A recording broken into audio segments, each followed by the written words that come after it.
I don't know how magically it worked fine last week, but it ain't working. So we good. Let me see if I can add MJ. Let me see here. Okay.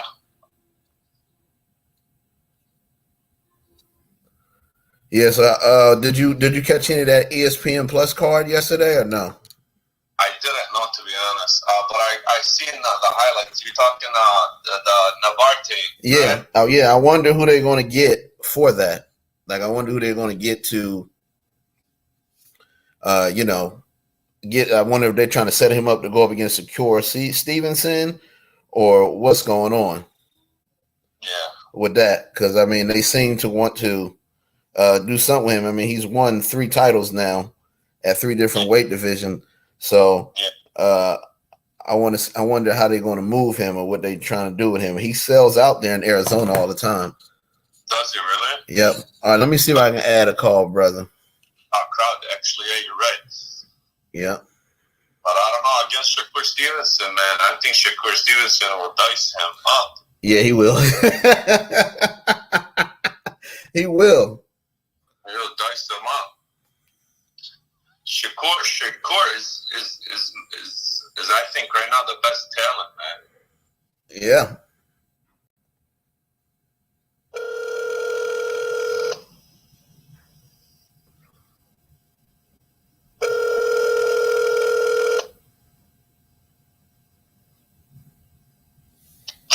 Yo, what up, Corey? What up, MJ?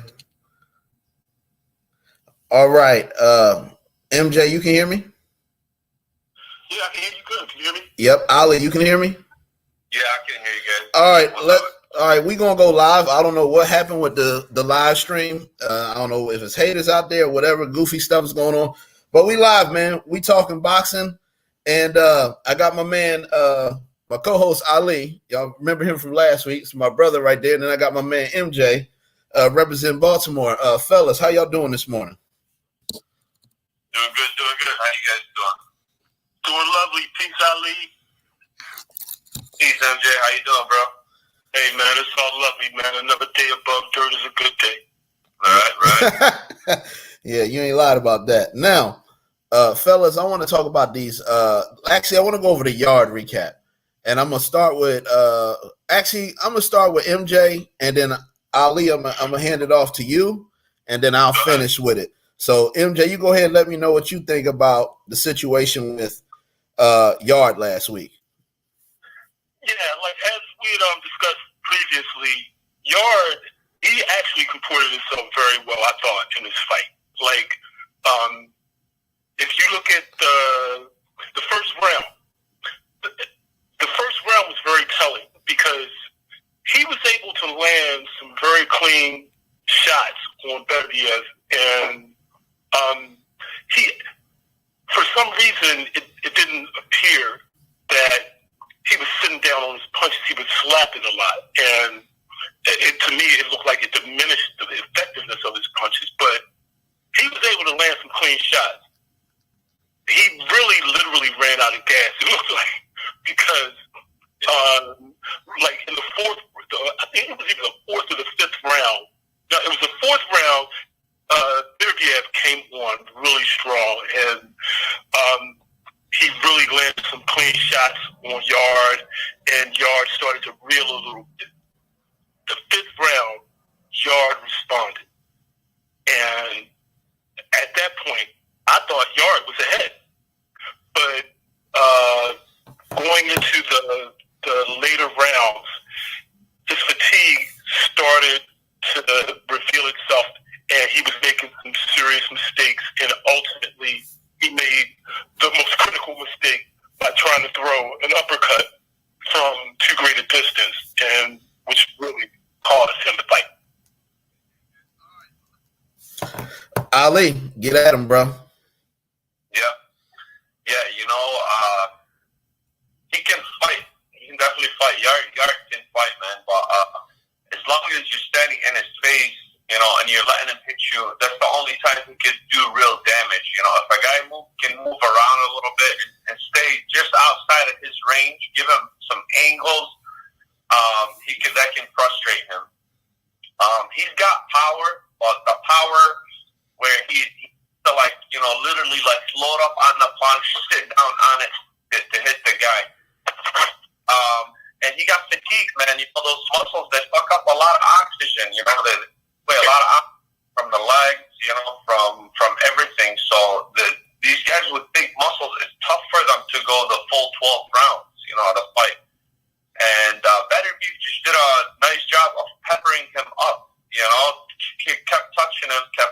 It was an accumulative of punches that basically, just wore him out. He kind of punched himself out too. Just got tired, ran out of gas, and he was fatigued. They got more than anything. When you're fatigued, punches tended to have more damage. They tend to do more damage when you're in good shape, and you're not tired. Those same punches are not the same effect. And Beterbiev has that natural raw brute power in their hands. Like his jab is like a power punch. He just outworked him, man. Kept touching him, and then finally just put him away. Yeah, can I do one other point? No. I don't know a lot about Yard, but the whole fight, it seems like he was backpedaling a lot. And usually a fighter like of that stature with all that muscle, there are usually fighters that come forward. But this dude was on his bike a lot, and I don't know if that contributed to his power punches not having the effect that they should have. But Beterbiev was coming forward the whole fight, right? He was coming to Yard, and to me it seemed like there was a reluctance on Yard's part to actually sit down, engage, and really test his mettle against Beterbiev's power. Yeah. That's probably the game plan, man. Because Beterbiev, he is that kind of a fighter. He stays in your chest, but he doesn't come straight forward. He kind of comes forward at like small angles. He might turn a little to the left, or a little to the right. Which is somewhat defensively at the same time. Meaning, if he's coming forward, the guy's not going to be able to catch him like with punches. He's not going to get caught coming in. It's boxing. You're going to get hit, but that just gives you a little bit of a better chance to not kind of get hit. When you're coming in and kind of moving side to side or at angle. But he is a pressure fighter. He's a cumulative type of puncher. Throws a lot of punches.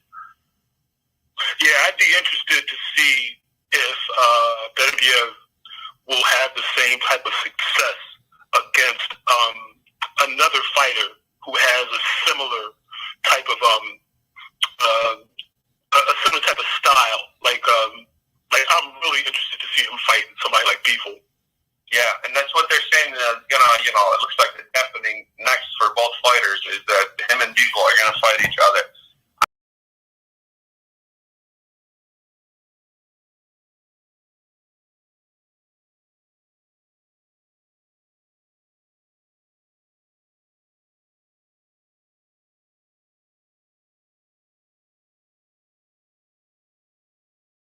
Is almost 40. Yeah. My thing is, Anthony Yard is one of my favorite UK fighters, and I actually, I'll tell you, I picked him last week. A lot of other people picked him. I mean, he gave a great effort. I've heard that up and down. The man gave a great effort. I'll give him that. It was just frustrating to me to see him continuously like gas out when it's just like, look, dog, all you got to do is basically all you got to do is come forward. It's like Beterbiev, when he got hurt, he was like, nope, I'm willing to risk it all. I'm gonna keep coming forward. I don't give a damn. And it was like Yard would get a good punch in and he would get comfortable. And I'm sitting there looking at him like, look, dog, like this is do or die. If you're gonna get knocked out, why not get knocked out going out? Why you gonna get knocked out backing up and trying to be slick? Your way to Exactly. like your way to win is attack. And I don't even feel like he was throwing body shots and punches as hard as he was. It was almost like he was fighting hard, but I feel like he was fighting hard, intimidating. It's like, look, dog, if you're gonna get knocked out, then just get knocked out. But try and knock, like, at least put him down.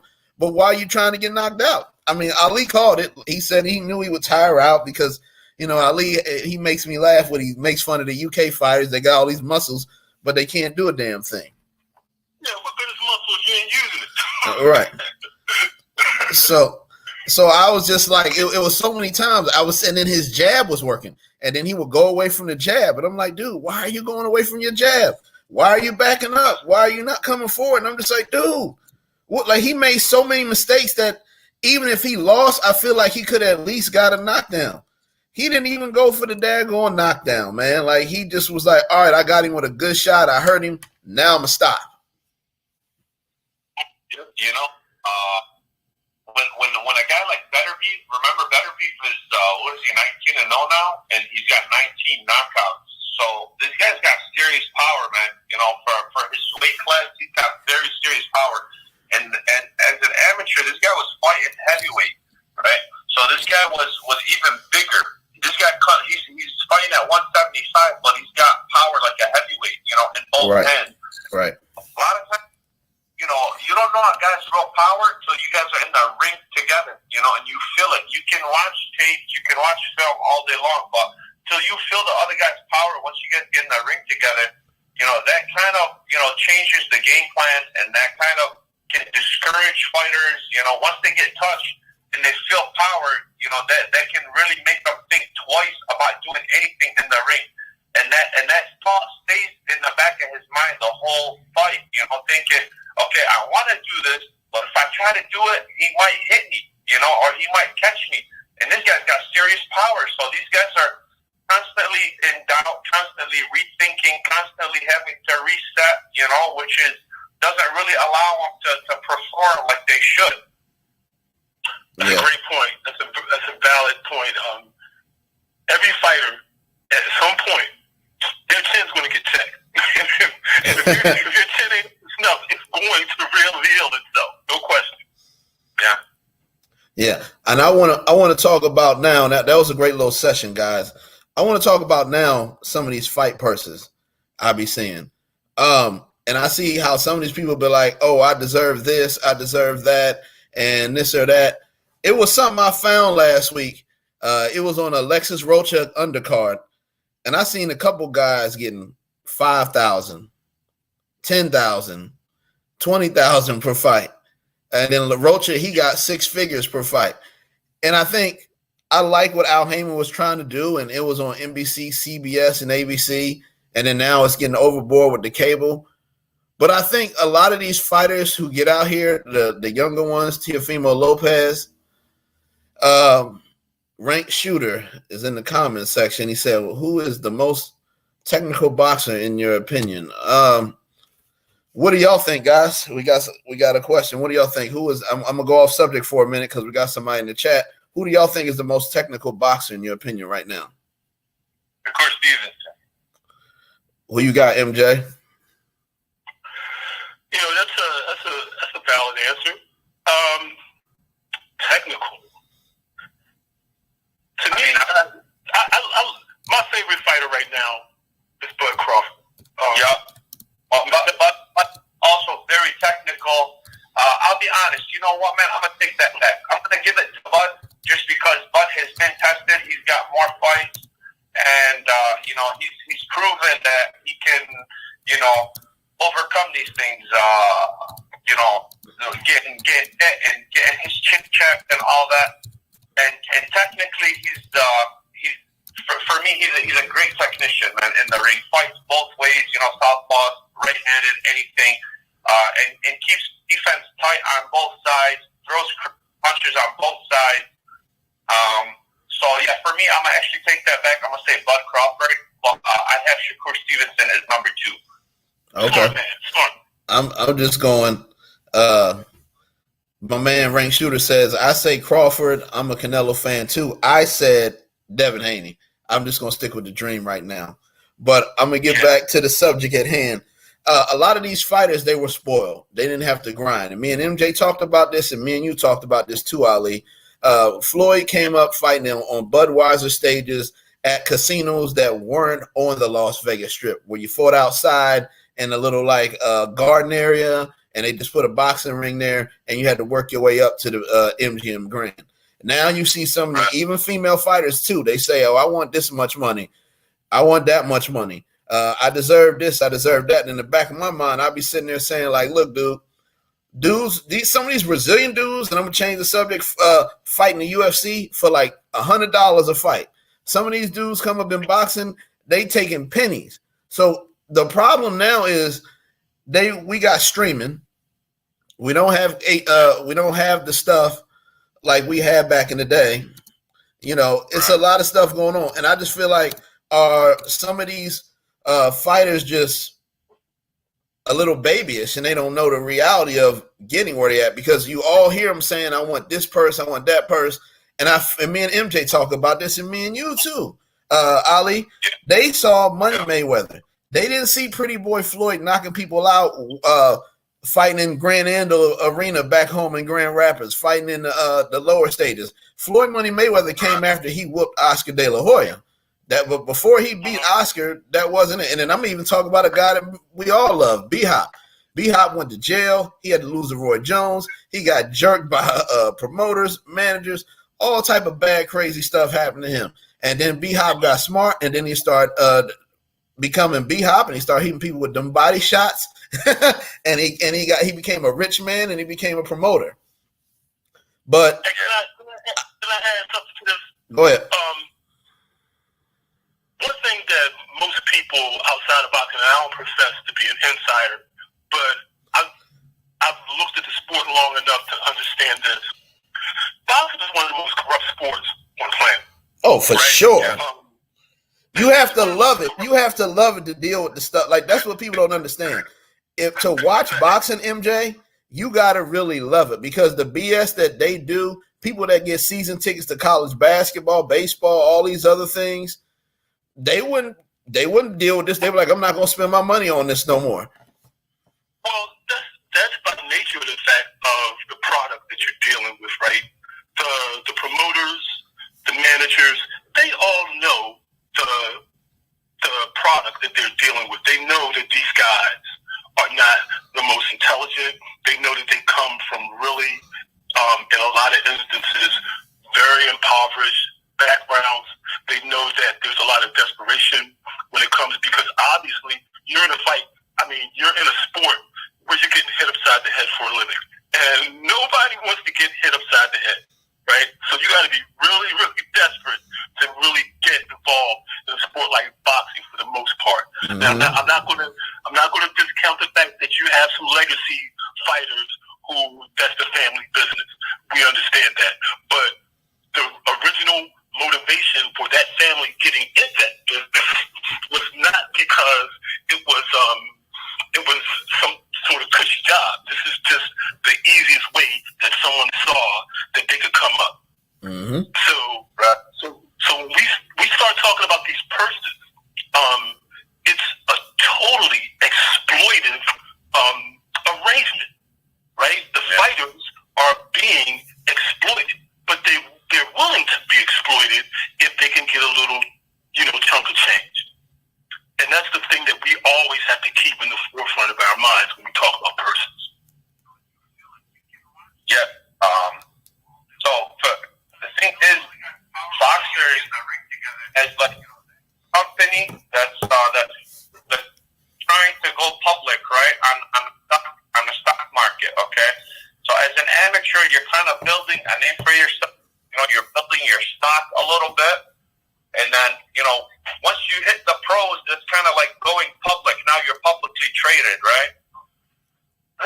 So what these guys, every amateur boxer is to go to the Olympics, okay? For two reasons. Mainly, they'll tell you, like, if you hear anybody that's fought in the Olympics, Sugar Ray Leonard, he's won many world titles, won, so many different weight classes from 147 up to 160. He's won world titles, maybe even lighter than 147. started out maybe 140, 135. I'm not exactly sure, but anyways, he'll tell you winning an Olympic medal, especially a gold medal, is a like, you know, it's a much better feeling, right, for an amateur fighter. Because believe it or not, amateur boxing is much harder than professional boxing because it's shorter rounds. You got, you know, about 6 to 8 minutes to display all your talent. You know, that's the whole fight. You know, they fight 2-minute rounds, sometimes 3 rounds, sometimes 4 rounds. It's just like a big tournament. And there's a lot more fighters. The rules are a lot more strict. You know, you can't really go off on a guy. If you touch him one good time, you know, they're going to stop and give him an 8 count. So it's much harder. You know, it's much tougher competition. And these kids are all doing it for the love of the sport. So when somebody's competing not for money, just for the love of the sport, they're competing with all their heart, you know, versus somebody that's just doing it for the money. They might not be, you know, as passionate about it. So these kids, they're all doing it just strictly for the love, right? Building a name for themselves, you know, wanting to get that exposure, that world exposure. And, you know, can I add a counter to that? Yeah, go ahead. For the longest time, who had the best amateur fighters on the planet? Was it Top Rank? I'm Cuba? guessing. Cuba. Oh, you talking about? You talking about like country wise? Oh, yeah. Right. No, I'm talking amateurs, right? He's talking about amateur fighting in the Olympics. Right. Yeah. That's what I mean. For years, the Cubans dominated the Olympics, right? Yeah. And as Ali pointed out, these guys were fighting for love of country in a lot of instances. Right. And because they couldn't turn pro. There was no pro option in Cuba unless you defected. Exactly. Yeah, exactly. So like you said, there's a totally different mentality when it comes to the amateurs versus the pros. But you have to account for the fact that the motivation is totally different, and there's a lot of politics involved in the amateur sports, especially the Olympic level, that you know a lot of fighters simply don't know how to navigate. And I'll say this, guys, and the amateurs, the pros, and Ali, you made a good point saying they want to get to they want to get that exposure at some point. So initially they start out for the love and all that and legacy. But, and I want to go to MJ's point where he talked about the promoters. I want every fighter to understand this, though. A promoter is there to make money just like you. So unless you do like Devin Haney, when you got your people with you already and they willing to front the money for you so you can bounce from the Zone, you can bounce from HBO or ESPN to Showtime, and you can navigate your own way, and you say to your people who supported you, say, hey, once I get these big deals, I'll pay you back, which he's doing now. You got to understand it's the same thing with the music business. Why you think Al Heyman went from the music business to boxing? They are in it to make money. And if you can't go promote your own shows, if you can't book your own casinos, you can't book your own fights, then you're going to have to deal with that BS contract first. And then after you deal with that BS contract and you get the name, then you can navigate it. But I hate when I see young fighters complain about, oh, this contract, that contract. Like, yo, if you got the money, then you can front it yourself. But anybody that's going to front you some money, they're going to need something on the back end because, unfortunately, we live in a society that deals with commerce. We don't live in a society where we just give out free money. The people put out money to get money. Yeah, we live capitalism. Thank you, MJ. We live in a society full of capitalism. So if you don't understand that, that's my fault. Now, on the other hand, these promoters do jerk these fighters, but a lot of these fighters need to understand if you want that big money, you got to win. Floyd could fight who he wanted to fight because he got that name. Y'all be wanting to fight cupcakes on ESPN and ESPN Plus and the Zone and whatever, and being like, well, he was ranked number 8. It's like, well, you still ducking this dude that I've been wanting you to fight for 2 years. He's still ranked this, but I still need $1 million purse. Like, no, I'm not paying $72, and I don't think you need $1 million purse. You can take $100,000 purse, and it clears whatever is sold at the damn stadium, but people got to get realistic. When you take these purses, and these are outrageous purses, you're putting your life on the line. I respect that. I understand what MJ says. These dudes come from nothing. I love fighting because I can relate it a lot of times to life. It's up and downs, ins and outs, but in that 9th round of life, when you want to just quit, you got to just get back up and throw a hard uppercut and hope it miss and hit that guy with a body shot and keep on moving forward, because life is hard as shit. It's just how it is. But I want everybody to understand it's going to be jerking. It's going to be BS, but you got to come in with your own situation. If you don't come in with your own damn situation and you ain't got no money, you got to take what they give you. Yeah, and just to finish, the point. These guys, promoters want to build superstars. There are guys that are going to be selling, crazy numbers at the gate, on pay-per-view. Somebody that people are wanting to see. But for a superstar, it takes a recipe of things. Talent, obviously, being number one. This guy has to be able to win.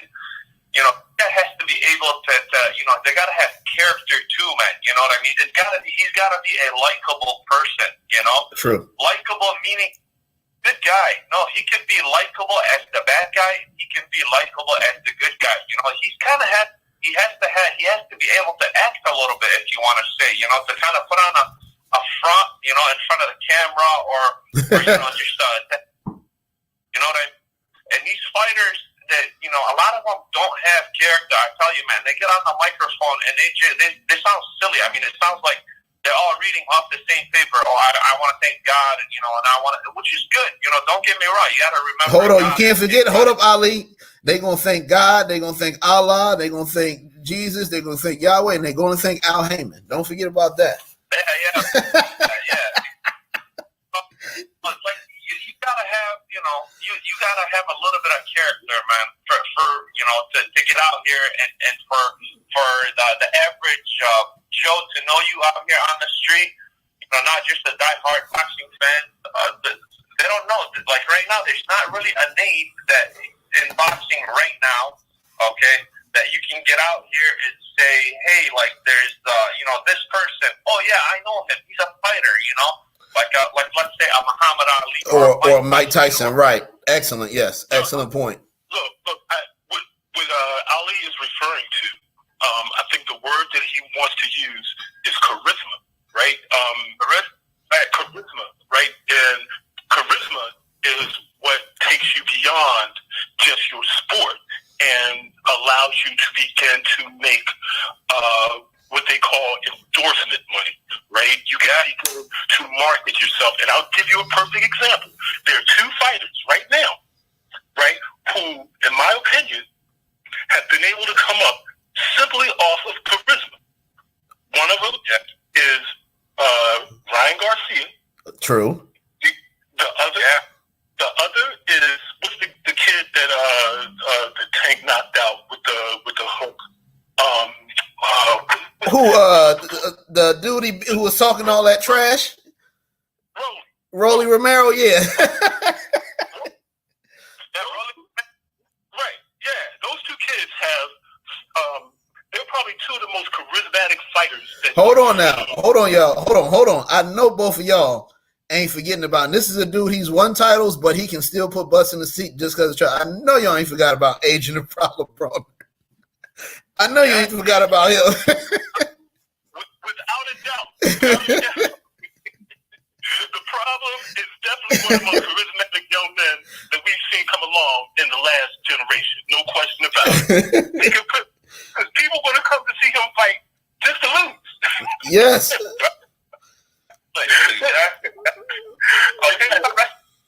man, to get that money, like you can't be stiff.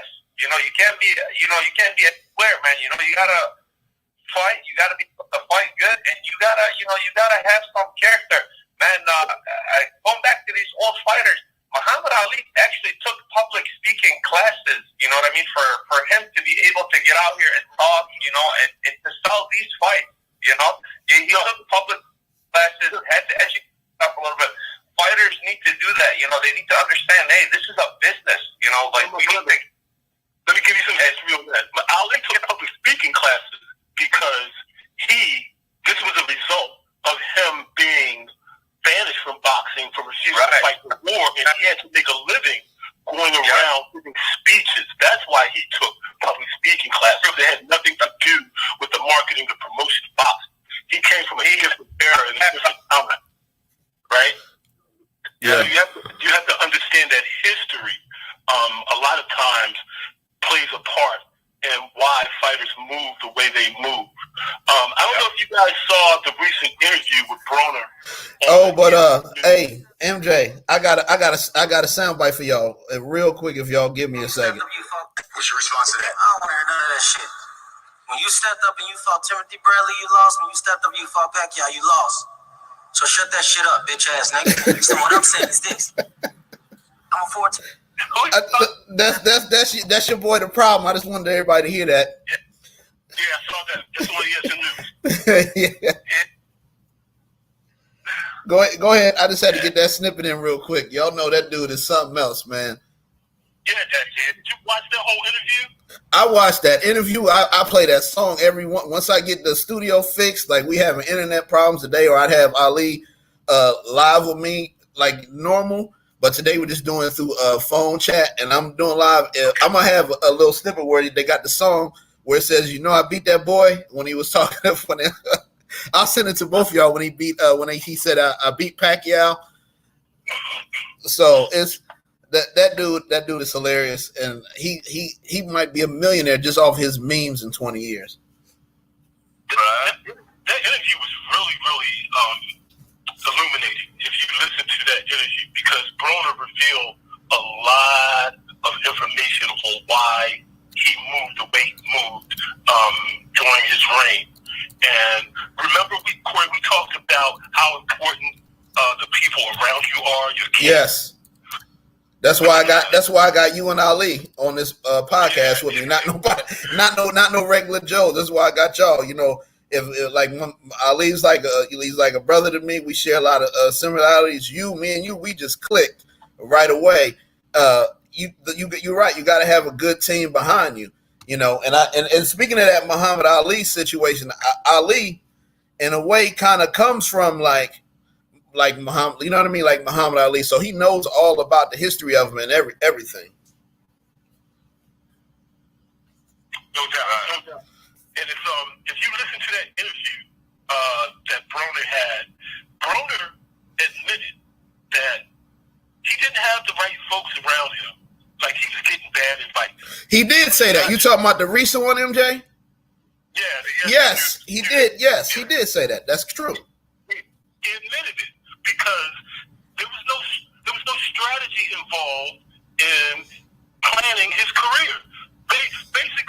They were taking on all comers. They were just, so if the money was right, they was hopping in the ring and, like you said, risking that guy's life just for the money. Whereas if you look at the way that Floyd moved, Floyd's team, the folks that he had around him, they were so knowledgeable about the sport that they were able to actually put Floyd in a position where he was still getting the purses, but he was taking fights where the risk versus reward factor was tilted on his side in many instances. Whereas Broner, there was no analysis of risk versus reward. It was just like, okay, you want to pay me how much? I'm down. Right. Because his thing he was looking at was, I think he was looking at a robbery he was going to do 40, 50 some years in jail. So once he got out, he was like, what I'm going to do? He was like, I'm a rap. If he rap, he was going to leave Cincinnati. He said, what, I'm going to sell drugs? No, that ain't going to work. He's like, you know what? I've been in the amateurs. I mean, you can look at some of his old stuff he was on, like Today This Morning, back in 20 years ago when he was a young kid. He said, know what? I'm going to box. And he had Shelly Finkel that looked out for him. Let's give props to Shelly Finkel, because a lot of these boxers that say they be getting robbed, Wilder is one of the ones who doesn't have a problem and get his money on time. He says Shelly Finkel. Broner says Shelly Finkel took care of him, and whoever he had to box, whether it was in Mexico, whatever, he went and boxed him. He just kept winning, and that's how he built his name. Yeah. That's a big problem in boxing, man, is the entourage, man. A lot of these fighters, they blow all their money on the entourage, and their entourage is just there not for good advice. They're just there to hang out and for free to watch and be, Heck yeah. That's what these guys are. You gotta have the right people around you in this sport, because it's a lonely sport, man. You're in there fighting by yourself. You do go to work by yourself. It's a lonely So these guys, they like having an entourage, you know, as fighters, they like having a big entourage. They go somewhere, you know, they got, you know, 10, 15 guys with them. Those 10, 15 guys, they got to live too. So those guys are technically on payroll, man. You know what I mean? These guys are mooching money any way they can, whether it's a free meal or a shirt, pants, clothes, you know, anything. You know, these guys are just there for the free ride. And a lot of times they don't care about the fighter. You know, they can care less about the fighter because as soon as, you know, he has a downfall or of any sort, and these guys are gone. You know what I mean? So right. You guys are saying, look, the team around him coming up. You know, his uncle was a 2-time world champ. There was, you know, when his dad went to jail too, I forget the name of the guy. He's a white guy. Yeah, the white guy that took him in. He took him in, and then you got, don't forget his other uncle, Jeff Mayweather, and then even Floyd Sr. Floyd Sr., even though he was selling that stuff, Floyd Sr. would make sure he dropped some money off to him and say, keep going to the gym. Yeah, exactly. So, you know, and the thing about Floyd, man, is he trains hard, you know, like you hear fighters saying that, man, he trains like he's broke, you know? Yes, he did. Even last, you know, fight, that trains absolute. Right. That's so correct. And back to what MJ was saying real quick, with the Broner interview, Ali, he gave a reference as to where basically he would give his first couple checks to his mom, and he would just put it in the bank. And then after a while, he was like, let me see how much is in it. And then he took about him, and I can't remember, it was like 20 of his homeboys. They went to Miami, and he said they spent like $1 million in a day or a week or something. And like you said, Ali, you said a lot of these dudes, they just alone because they from the hood too. They want to see something different. They want to go out and have fun. They want to play with some gorgeous women that they dreamed of. And now one of their homies is like got a name for itself. So yeah, they gonna be on homeboy payroll. You saw that with Death Row Records. Yeah, you know. The entourage is normally people that you grew up with. You know what I mean? Yeah. People you know. People are, you know, in the gym with you. One guy that, you know, kind of wipes the sweat. He holds the towel, wipes the sweat. One guy puts the gloves on. You know, the other guy, you know, grabs his shirt. And those are all his friends he grew up with. So yeah, you know, that's really sad, man. Adrian Broner is a guy I really pray for, man. You know, I like the guy. I want to see him do good because deep down he's good-hearted. You know what I mean? You can right. He's a good-hearted guy. So I really hope, you know, in the next couple of years he can fight, win, get himself together, get his financial situation together. Yeah, he's doing better. I'm gonna he's doing better, Ali. Right now, he's signed with BLK Prime, and I was, you know, and that'll refer to our next little segment on February 25th. Y'all can correct me if I'm wrong. I believe Fury, Tommy Fury's fighting whatever his damn name is that promotes the female, Jake Paul, whatever. And then you got Broner fighting, and then you got Mickey Bay, and you got a former Mayweather promotion signing. You got Mickey Bay and Tevin Farmer on one card. Shout out to Philly, Tevin Farmer. And then you got Broner on the main card. And I think they want $40.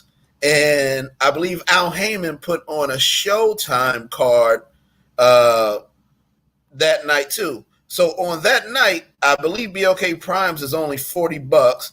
You know, Showtime comes with your subscription. And then you got the other one that's on pay-per-view. Hold on. I stand corrected, actually. It sounds like, is it canceled again? It might be canceled again. Let me see again. But if it's not canceled again, I believe it's supposed to be on Sunday night. So they actually played that smart, so they're not competing with the Saturday night. But no, it looks like it's scheduled. Yeah, it's scheduled that Sunday. So actually, I think that's a smart idea that they're doing a Sunday night. But back to my main question: who is MJ watching? I'll go to MJ first, and I'll finish off with you, Brother Ali. Who you guys watching that Saturday night? Are you watching the Showtime card for free? Or are you gonna pay the $40 to see Adrian Broner and then Mickey Bay and Tevin Farmer on the BLK Prime that Saturday night? Well, I can tell you right now, I ain't paying no money. I ain't paying no money to watch none of those fights, bro. If they not free, I ain't watching, right? Because think about it. man, the only people that are really interested in those fights are going to be your diehard boxing fans. The casual boxing fan don't even know those fights are happening, right? These are fights that are being put on for the diehard people who really know the sport. In terms of that, I'm gonna tell you right now, that Jake Paul guy, Yeah. he's solely a product of marketing and promotion. For if it real. wasn't for YouTube, would you know who Jake Paul was? Absolutely not. You wouldn't even know who this guy was. But by sheer genius of marketing and promotion, he's been able to insert himself into this arena. And to me, it's just a disservice to all of the guys who've had to, scratch and claw their way up through the amateurs and put in the real work. And then you get a guy like this who's able to just market himself and insert himself into the sport. So, I get my money. All right, go ahead, Ali, because I know you're going to be passionate about it because you are one of those guys that had to fight your way into amateurs and your way up. Yeah, I'm definitely not watching Jake Paul and Tommy Fury, man. I'll tell you that. You free stream, huh? I don't know, man. I can't really cheer. I can't really watch that fight, man. Because again, like MJ just said, it's tough, man. You've seen a guy with 4 or 5 fights getting that kind of exposure and making, I don't know what he's making, but I know he's making more money than the next guy, than a real boxer. I'm going to say that has 4 or 5 fights, that's not getting that exposure. And it's not fair. It's not fair for that fighter that's been doing it all his life. You know what I mean? And trying to really make a career out of it, and that's his only way of putting bread on the table. Versus Jake Paul, he can walk away right now, do something else, and still be making money, still putting bread on the table. To me, it's not fair. No, and I don't support that. I don't support that at all, man. And I'm not gonna watch it, man. Yeah. For sure, Adrian Broner fight, yes. And then there's a Showtime card on that night too. I can't think of it off the top of my head, fellas, but I think it's a Showtime regular card in I believe it's in Minnesota that night. So I got the Showtime subscription, but I think I'm going to support Broner just to see where his head's at. And he's had to go through 3 opponents. I don't know if that's a self-sabotage by somebody behind the scenes trying to make sure it screws it up. Because first it was Ivan Redkach, then it was hammering Hank Lundy, and now it's some other kid they're giving an opportunity who has been on a couple top-ranked boxing cards. So unless MJ finds a free way for me to watch it, I think I'm gonna pay for it. Hey man, just do yourself a favor. Don't watch any media that night. Log on to YouTube in the morning. The full fight will be on YouTube. Right? So I will say this. What do we got? We got about 20 minutes left? 15? No, we got about 15 minutes left. All right. Right now, guys, what fights does MJ? I asked Ali this last week, but we didn't get it from you, MJ. Give me a fight or 2 fights that MJ needs to see in 2023. Bro, everybody wants to see Spence Crawford, right? We know it ain't happening. Nah, it ain't happening. It ain't happening. That's the fight everybody wants to see. The second fight that I want to see, that is probably not going to happen. I want to see Devin and Shakur. I'm going with Devin. I don't care what nobody say.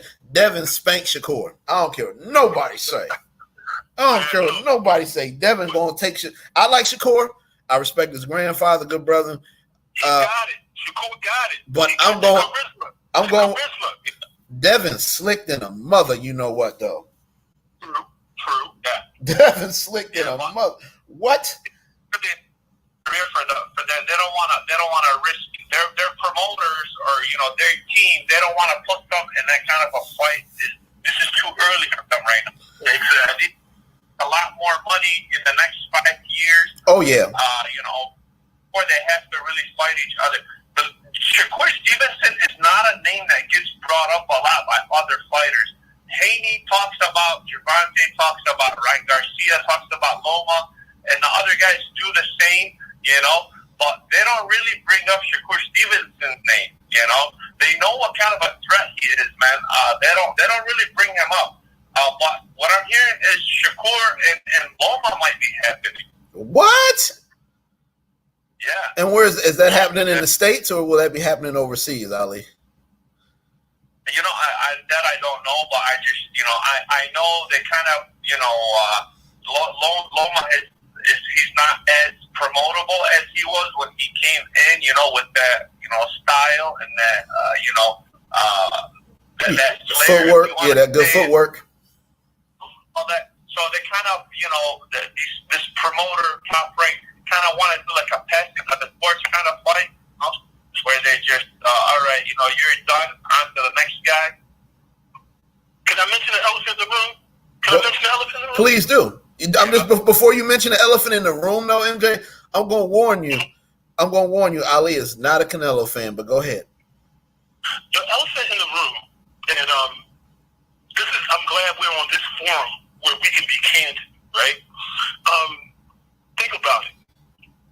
The reason why they're bypassing all of these other fighters, you mentioned Loma and Teofimo exposed Loma, right?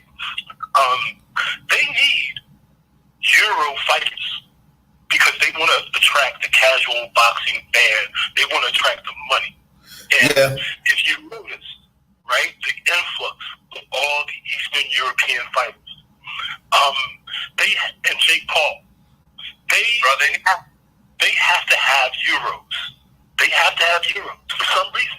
Ali don't like European. I'm gonna tell you now, MJ. Ali don't like European fighters for the most part. That's something that it is really the elephant in the room, man. And remember last week, Corey, I said, "Hey, man, I really want to say something, but I don't know." No, you can say what you want here. It's no holds barred here. We ain't getting no media credentials. We ain't getting paid. We just giving our we three guys who love boxing giving our honest opinion on YouTube. White guy. They want a white guy. I don't care where he's from. Europe, here, the U.S. Yeah. That's really what it is. I mean, honestly, that's what it is, bro. Why do you think there's so much hype around Ryan Garcia? Ryan Garcia is not a world champion. He has not won a world title. But there's so much hype around this guy, because he's that. You know what I mean? He's the face that they feel like they can promote. Oscar De La Hoya, the golden boy, and this and that, one of the highest-paid fighters. He was not really that good, bro. He lost. Every time he fought a good fighter, he lost. You know what I mean? He lost twice against, what's his name? Mosley. He fought an old Whitaker. This guy never really did good against good fighters. Well, you know what? He's white. He's promotable. Now, there's going to be a lot of pushback in a lot of circles that will say that De La Hoya and Garcia are not white, right? But you know what? I love the nuance of this conversation because we understand the undercurrent of these conversations. So that's a great point, Ali. I'm in total agreement with you. Yeah, and my thing is, what in the heck? Hey, Y'all I'm there? talking like this, but if you see me, you think, wait, bro. Most people think I'm a white boy when they think. Yeah, that's why they can't, like, if Ali was live or people can go to last week, they can't sit there and say that Ali is playing race baiting, because if you see him, if you don't know him like I know him, you wouldn't know what his ethnicity is.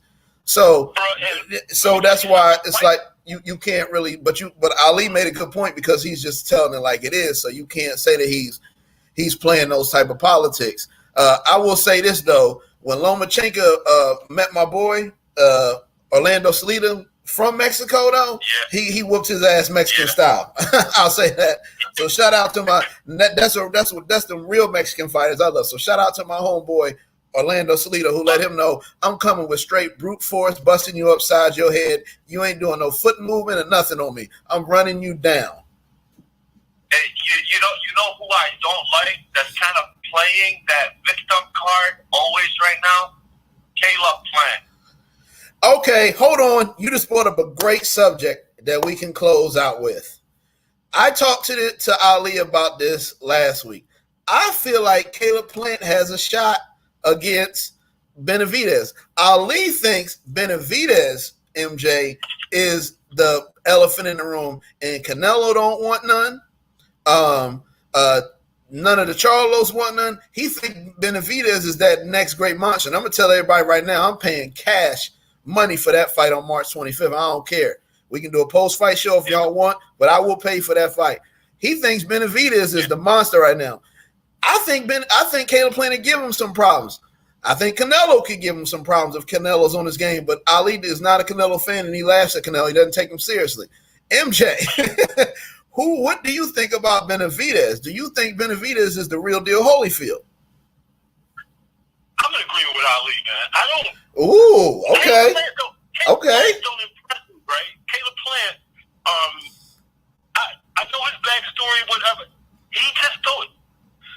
It's something about Plant that I mean, he's talented, but when I watch him fight, there's nothing that really jumps off the screen at me. Like he's not an overwhelming puncher. Like he doesn't have excessive power. He moves well and he thinks well in the ring. But boxing is one of those sports where you can get too cute, and when it comes down to it, it's mano y mano. It's like who wants it more. And I just think Benavidez, his heart, man. All right, let me ask you this before we go to the next subject. I think Ali says there's no such thing as a lucky punch, but there was a good punch against Durrell. I took that punch seriously. You don't think he has a puncher's chance against Benavidez, MJ? You're comparing Durrell's chin to Benavidez's chin? Hey, look, I'm just saying. I'm just saying, and listen. Ali knows. Ali's in the gyms in Michigan, so he knows those guys, the Harrisons and the Durrells and all that. But I'm just saying. I just feel like you got too much knowledge. You got too much knowledge on him. That's what I mean. Come on, how old is Durrell? Durrell's got to be what, 35? It's weird. Ali said that last week. Ali pretty much said the same thing you just said last week. So I know for sure boxing him. He pretty much said Durrell's old. So I agree with that. If you put the amateurs, would you say, Ali, if you put the amateurs on Durrell plus all his fights, he's got what? He's just deteriorating at this point, right? Yeah. He's been he's probably close to 300 fights. All in all. Yeah, he's been in some wars, no doubt. Don't take nothing away from him. That dude is legit. The Durrell brothers are legit, no question. You know how I know he's getting old? Durrell, when he first came into the pros, even as an amateur, when he would win, he'd do a backflip in the ring. No hands or nothing. Just shut up, jump, back up. That no more. He ain't doing that shit no more. Yeah, man. This been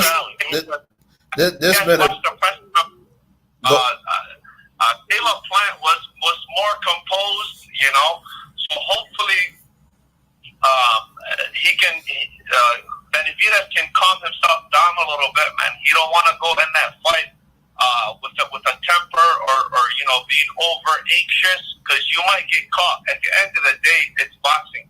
Anything can happen. And even though he's not the hardest puncher in the world, but you get touched the right way, you will go down. Like when he's not a hard puncher, but he set up. I'm talking about Caleb Plant.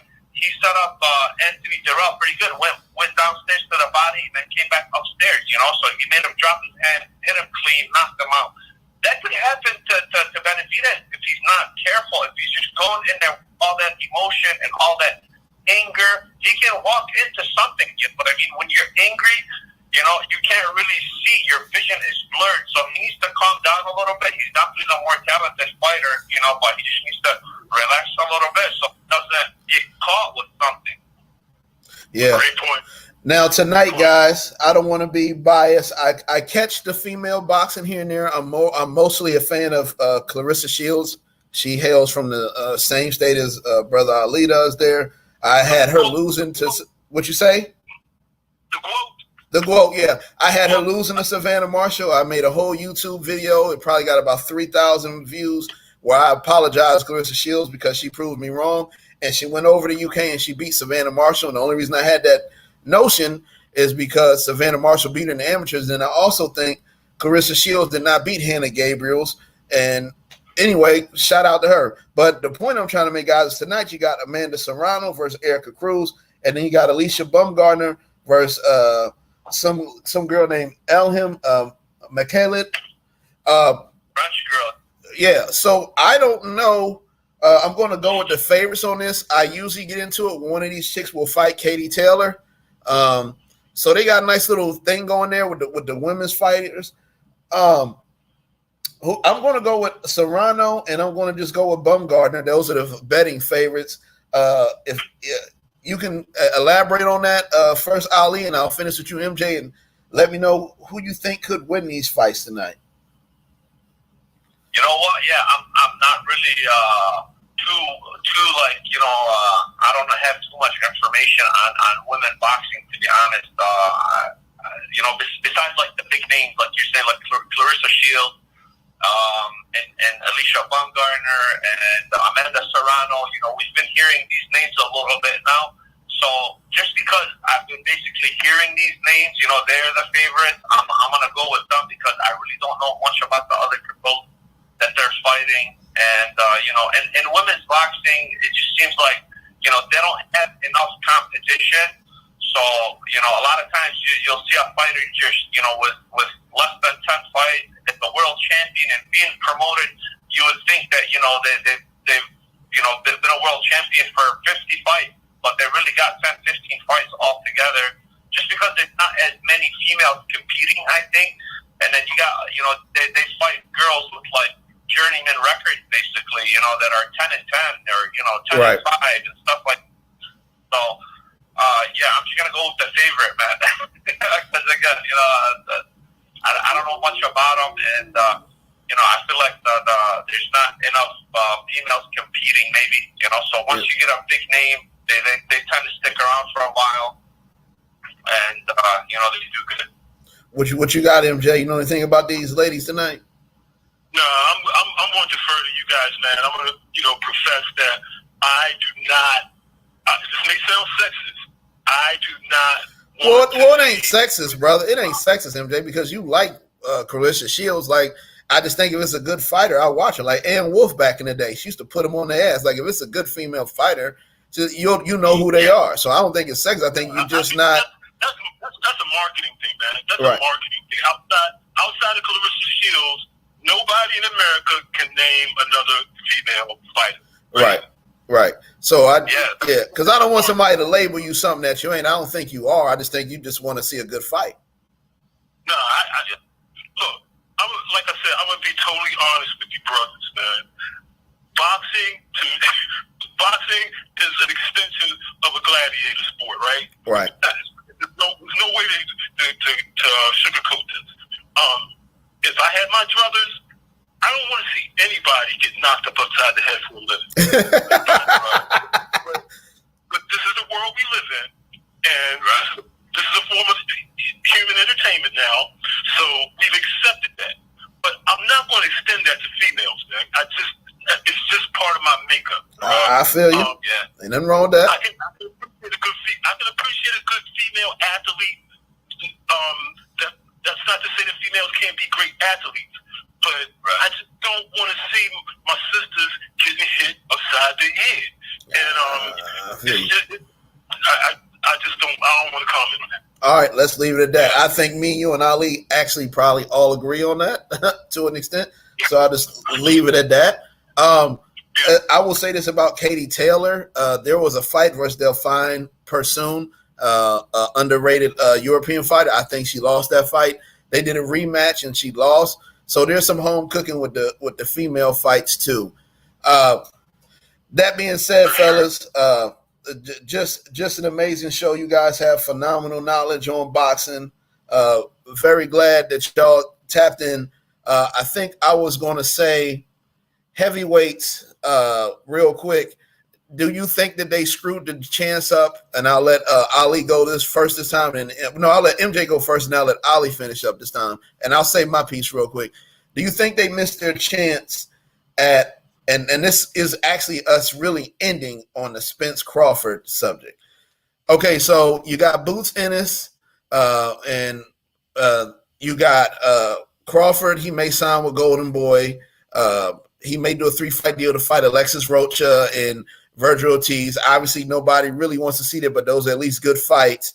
Do you think Spence and Crawford will get to a point where Tyson Fury and Deontay Wilder got to? Okay, guys, so check this out.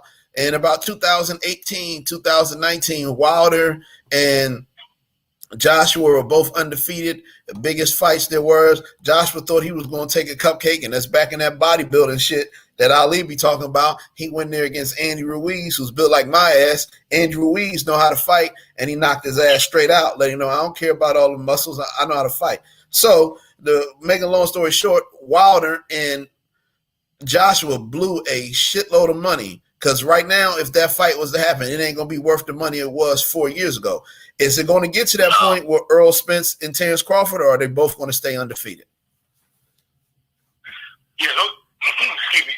Those heavyweights, and I'm not going to just say heavyweights, the lack of frequency of these guys getting in the ring is ultimately is what's hurting them, right? If you're only fighting once a year, once every 2 years, or whatever, that is not what the boxing public is accustomed to for heavyweights.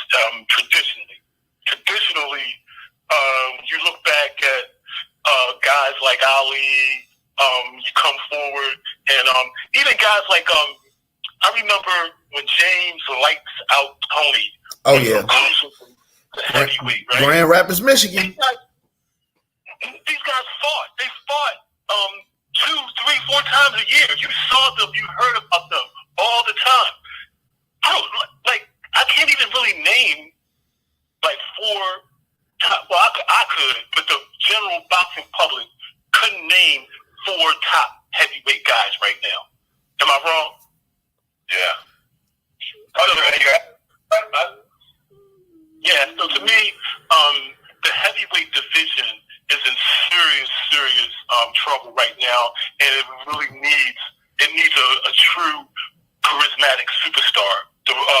Wilder was approaching that status, but his chin wouldn't allow him to hold it.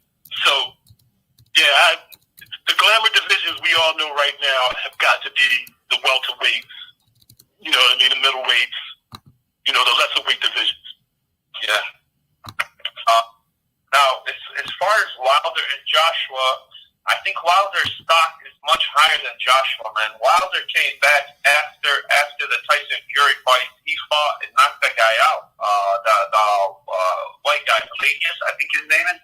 He knocked him out, put on a good performance. You know, seemed like he was still there. You know, he's still relevant. He can still sell. He can still sell tickets. Still sell out stadium. Versus Joshua, man. Joshua seemed like he kind of crumbled, man, and fell apart after these 2 fights with Usyk. So yeah, I was there for that second fight. I felt like he just damn quit, like Yard did last week. Ali, I feel like he just damn quit. But go ahead.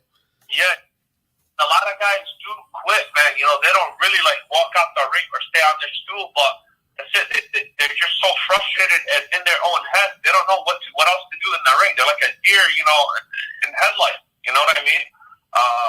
They just get frustrated, man. And I can see him get frustrated against Usyk. I mean, Usyk is winning and doing good, but he's really boring to me. You know what I mean? He still fights like an amateur, just trying to touch the guy right at the point. But anyways, I hope that Spence and Crawford don't get to that point. Because they are very talented fighters and they're very exciting fighters, both of them. You know, they have different styles and bring different things to the ring. So hopefully it doesn't get like that. Hopefully they do fight in a time where they're still at their peak. You know, if you want to say, which is maybe another year max, I would say. Hopefully it doesn't get like that, man. And I don't see any like Spence or Crawford losing. You know, they could just stay undefeated and never fight each other, you know, and retire undefeated. Because I really don't see anybody that's going to beat them at 147 right now.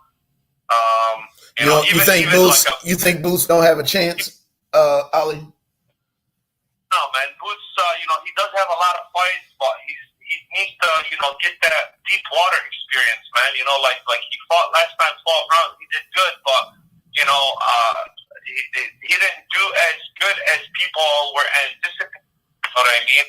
Even as he was anticipating, maybe, and maybe it was just the style of the guy that he was fighting, but. Boots is knocking on the door, man. He's knocking on the door, and if these guys don't, fight each other or do something, yes, eventually they're gonna have to fight him. And I would say he's the number one, the number one guy that should get that fight. Just because he has been busy. Like a Virgil Ortiz, we were talking last week. He's got less than 20 fights. And him and Boots are probably the same age. So Boots has been busy. He's got 30 fights. He's making, a name for himself. He's flashy, as far as boxing, not flashy as a person. He comes up as like a good, quiet kid, Team. I love his team. Boots, I love his team. His dad around him, man, Dad and his brothers. His brothers, I didn't know this up until recently. I watched a little thing about him, but his brothers were also decent fighters, So yeah, that makes a big difference, man. Coming from a boxing background and having just that much knowledge and being able to guide him the right way, he's got a very bright future ahead of him for sure. All right. Well, I thank both of you brothers for your time and your knowledge, because y'all could be anywhere in the world right now, but y'all decided to be here with me. I love and appreciate that. Next week we'll go over these fights that went on tonight. And we got a good fight on in San Antonio, not too far from where I'm at, or originally to be at, and that's Ray Vargas will fight Shaquille O'Foster. That'll be live on Showtime. That'll be a big event here at the Alamo Dome. Texas always comes out. I told Ali they come out for Canelo. They go crazy. But I appreciate y'all, man. This has been Boxing Talk Live Saturday morning, Mass Tech Sports Radio, the YouTube channel. MJ, I want you to say what you got to say. Ali, we going to close it out with you, homie. I just appreciate the opportunity. You guys, obviously, you live the sport, and it's always a pleasure to be able to get some additional knowledge from people who know a little bit more about the sport than I do. So I just appreciate the opportunity. Yeah, same here, man. It's always fun.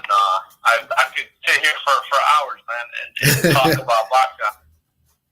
It's always fun to have a conversation with people that are informed on the sport and know the sport. Good talking to you guys, man, and hope you guys have the rest of your weekend. All right, y'all. We out. Peace. Thanks, Corey. Peace. Bye. Peace. We out.